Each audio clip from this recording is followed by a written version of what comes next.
genre comme ça. Julien encore! Ouais! On s'entend que les enfants ils ont une imagination extraordinaire. C'est important de la maintenir parce qu'en vieillissant, la tendance, à force de faire des mathématiques, du français, toutes sortes de choses sérieuses, il peut y avoir une tendance à perdre notre imagination. Puis à l'âge adulte, ben, les gens ils ont généralement moins d'imagination que les enfants. Donc, comment on peut faire pour aider les enfants à trouver des techniques en fait qui font que ça stimule leur imagination, puis qu'en vieillissant, en grandissant, non seulement ils la gardent, mais qu'ils augmentent leur imagination. Ça devient une force de plus en plus importante dans leur vie. On sait qu'Albert Einstein, par exemple, quand il développait ses théories de la relativité générale et restreinte, la façon qu'il faisait, c'est qu'il s'imaginait, il faisait des scénarios imaginaires. Donc, il s'imaginait, par exemple, un homme dans un train qui voyage à la vitesse de la lumière, qui allume une lumière. Puis là, il se demande, est-ce que la nouvelle lumière qu'il vient d'allumer, elle va aller plus vite que la vitesse de la lumière? Puis à partir de ces histoires comme ça qu'il s'imaginait, après ça, il pouvait faire des calculs, puis il y avait toutes sortes de réflexions qui en suivaient, mais qui l'ont aidé après ça à développer des théories vraiment révolutionnaires qui, encore aujourd'hui, sont utilisées puis ils ont une grande influence dans le domaine de la physique. Nikola Tesla, par exemple, qui est un autre grand inventeur, lui, avec son imagination qui était vraiment extrêmement forte, il pouvait s'imaginer toutes sortes de mécanismes en électricité, toutes sortes de machines, puis dans son imagination, il pouvait voir ce qui fonctionne, ce qui fonctionne pas, de façon à ce que quand il arrive pour le réaliser, bien, sa machine est presque déjà faite et elle fonctionne. Donc, l'imagination, c'est extraordinaire. Puis on le voit aujourd'hui, tous les artistes, tous ceux qui font du design informatique et tout ça, ils servent énormément de leur imagination. Chez Amelio, on a une technique pour favoriser, pour développer l'imagination, pour explorer l'imagination.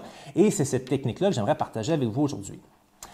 Donc, on appelle ça un voyage imaginaire.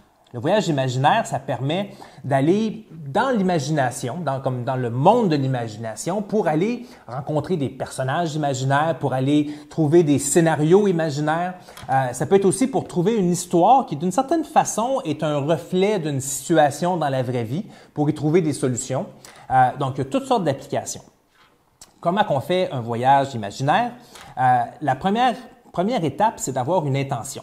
Donc, avec les enfants cette semaine, l'intention, c'était de trouver des forces à l'intérieur d'eux. Donc, trouver une force, ça peut prendre différentes formes. Ça peut prendre la forme, par exemple, d'un animal qui a une force particulière. Ça peut être un super-héros. Donc, il y a toutes sortes de héros ou de personnages imaginaires qu'on peut aller rencontrer. Et avec l'imaginaire, on peut aussi discuter avec eux. Donc, on va s'imaginer une conversation et à tout coup, on va sortir quelque chose d'intéressant. Au minimum, on va trouver une histoire intéressante puis on va avoir passé du bon temps. Mais bien souvent, il va y avoir des solutions créatives qui vont sortir ou bien non, la personne elle va avoir trouvé un genre d'ami imaginaire qui va pouvoir lui servir dans son quotidien. Donc, surtout pour les enfants. Comment qu'on fait? Première chose, donc, c'est d'avoir une intention. La deuxième, c'est que j'ai demandé aux enfants de s'installer sur un tapis. Bon, en fait, c'est de délimiter un espace de façon à ce que quand les enfants soient dans cet espace-là, ils sachent où est-ce qu'ils peuvent aller, puis pour ne pas piler sur les pieds des enfants, des autres enfants, parce que quand ils sont dans un voyage imaginaire, surtout les enfants, ils vont avoir tendance à bouger. Donc, si, je sais pas, ils grimpent dans une échelle, ils vont avoir tendance à bouger dans l'échelle parce qu'ils se l'imaginent tellement intensément qu'ils s'imaginent en train de monter ou s'ils combattent un héros, ils vont se battre. Donc, un tapis permet de délimiter leur espace, ils ne se pilent pas sur les pieds. Une fois qu'ils sont installés sur leur tapis, ça peut être bon de leur demander de se bloquer les yeux. Donc, nous, on utilise un masque d'aventurier. Donc, ça permet de bloquer les yeux puis s'adapter à la taille des enfants. Mais ça peut être mettre un bout de tissu ou quelque chose sur les yeux parce que l'imagination est plus stimulée quand les yeux sont fermés. C'est plus facile d'imaginer. C'est pas essentiel, mais c'est plus facile. Donc, les enfants sont sur leur tapis, les yeux sont bloqués et il y a une intention.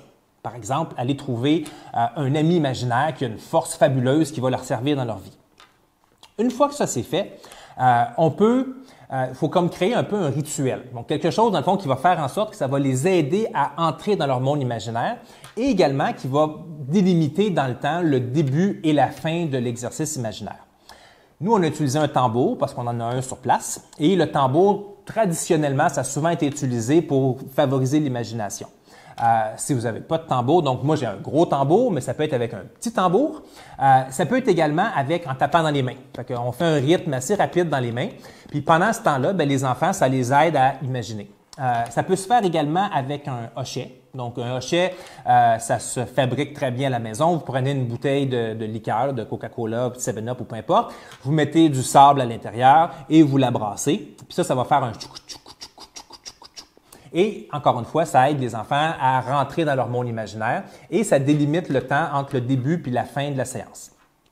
Moi, avec les enfants, je l'ai fait en 3 minutes. Une courte séance imaginaire où est-ce que je leur dis, donc, tu vas t'imaginer soit monter ou descendre. Donc, par exemple, tu montes, tu traverses une barrière, ça peut être n'importe quoi, une paroi, un mur, peu importe c'est quoi. Puis quand tu te retrouves de l'autre côté, tu es dans ton monde imaginaire et tu fais juste laisser aller, vivre l'aventure à la recherche de ton ami qui est comme super puissant. Donc, c'est ce qu'on a fait. Et 3 minutes. Si vous le faites avec quelqu'un qui est plus âgé ou peut-être mettons, qui est un peu plus vieux, vous pouvez aller jusqu'à 5, 10, maximum 15 minutes pour faire ces voyages-là. Ou avec des enfants qui ont plus d'expérience, vous pouvez aussi le faire plus longtemps. Mais déjà en 3 minutes, les enfants, ils ont toute une aventure en 3 minutes. C'est vraiment extraordinaire.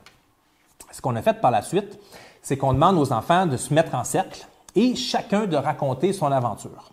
Et puis là, c'est vraiment intéressant. Donc, je vous encourage fortement à le faire parce que les histoires qui en sortent, assurément qu'ils vont être intéressantes. Donc là, il fallait qu'ils trouvent, par exemple, comme un super-héros, quelqu'un qui a un super pouvoir. Il y en a un qui a trouvé, par exemple, son super-héros. C'est un genre de quelqu'un qui peut détruire tous les méchants. Donc, s'il y a comme sur une planète où il y avait des milliards de gentils et de méchants, c'était des trilliards, des chiffres extraordinaires, il y en avait la moitié qui étaient méchants. Donc, lui, il a fait détruire les méchants, il ne restait que des gentils. Il y en a un autre, lui, qui racontait des histoires où est-ce qu'il fallait qu'il aille trouver des momies. Puis chaque momie lui donnait un super pouvoir. Donc, la personne qu'il a rencontrée lui a donné une mission. Et après ça, il a commencé à réaliser sa mission. Là, il en a trouvé 5 sur 10. Donc, il fallait faire un autre voyage pour qu'il puisse aller compléter sa mission. Mais déjà, avec les 5 premiers, il a découvert comme certains pouvoirs initiaux. Voilà. Donc, assurément qu'il y aura des histoires intéressantes. Donc, je vous encourage à écouter ces histoires-là parce que c'est vraiment intéressant. Après ça, vous pouvez en discuter aussi. Donc, ça ouvre un sujet de conversation. Puis, ça vous donne aussi comme un regard dans le monde imaginaire, dans sa réalité. Comment est-ce que lui peut s'imaginer ou lui ou elle peut s'imaginer les choses. Puis ce que ça permet de faire aussi, donc il y a toutes sortes de cas d'application, mais si par exemple un enfant fait un cauchemar, puis dans son cauchemar il y a un dragon par exemple qui est venu puis qui a causé du trouble, soit qu'il peut demander à son ami imaginaire, dans le fond, qu'est-ce que ton ami imaginaire aurait pu faire pour venir t'aider. On peut aussi lui suggérer, la prochaine fois que ça arrive, fais venir ton ami imaginaire puis il va pouvoir le combattre ou peut-être s'en faire un ami ou quelque chose comme ça. Et également, le fait d'avoir dans son imaginaire vraiment des forces fait en sorte que l'enfant peut gagner aussi de la confiance en lui parce que soit que ça lui donne des solutions nouvelles parce qu'il peut se connecter de façon imaginaire avec son ami, mais également c'est comme comme un cercle d'amis qui sont forts. Donc, ça peut aussi aider les enfants à développer leur confiance en eux. Fait que je vous invite à l'expérimenter. C'est vraiment le fun. Ça prend environ 5 minutes à mettre en place. Et assurément que c'est intéressant. Alors, je vous encourage à le faire. Et si vous voulez avoir d'autres trucs pour stimuler l'imagination, je vous encourage à nous suivre. On en a toute une panoplie. Donc, c'est vraiment un bel univers à explorer. Donc, je vous encourage à le faire. Donc, en résumé, la première chose à faire, c'est de lancer le jeu. Lancer l'invitation aux enfants en leur disant « Hey, qu'est-ce que vous diriez de faire un voyage dans votre monde imaginaire? » La deuxième étape, c'est de fixer une intention pour le voyage. Qu'est-ce qu'on va faire? Qu'est-ce que tu dirais d'aller voir un nouvel ami, un super-héros fabuleux dans ton monde imaginaire? Troisième étape. Ensuite, on va délimiter un espace. On va dire à l'enfant ou aux enfants, sortez des tapis de yoga ou bien non, délimiter un espace qui ça va être votre terrain de jeu. Donc, les enfants s'installent sur leur terrain de jeu. Quatrième étape, vous leur dites comment faire pour se rendre dans leur monde imaginaire. C'est super simple, la plupart vont le savoir, mais ce que vous pouvez leur dire, par exemple, c'est imagine-toi que tu montes et que là, tu traverses une barrière, quelque chose, une bulle, quelque chose, tu sors de là, puis tu te retrouves dans ton monde imaginaire. Ou tu descends, même chose, puis tu te retrouves dans ton monde imaginaire. Ensuite, vous allez commencer à soit jouer du tambour, taper des mains, brasser un hochet, faire un son régulier qui va faire en sorte que ça va délimiter dans le temps. Donc, les enfants vont savoir c'est quand le début, c'est quand la fin.